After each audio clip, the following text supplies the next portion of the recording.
Visi jūs puikiai žinot, prisimenat posakį, Hanibalas stovi prie vartų.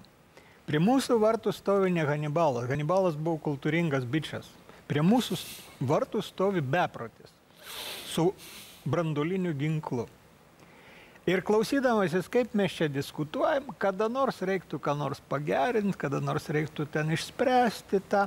Mes kalbam taip, tarsi turėtume 30-40 metų iš lėto šį bei tą pagerinti, šiandien bent tam pataisyti. Aš manau, kad šiandien klausimas yra vienas, jis yra organizacinis, valstybės organizacijos klausimas. Mes turim mes turėjom kurti nuo vasario, batalionas Kaunas, batalionas Vilnius, kuopa Šalčininkai, kuopa Zarasai, valstybė garantuoja ginklų pirkimą, karininkų rengimą ir siuntimą ir vyrų šaukimą. Mes turim kurti kariuomenę, nes jeigu mes to nesukursim, visos mūsų kalbos bus net iš failų ištrintos. Todėl, kad tie, kurie ateina, jie pirmiausia kėsinasi į atmintį. Jie ištrina failus. Jiem nieko nereikia. Jie internetą uždrausto į Rusijai.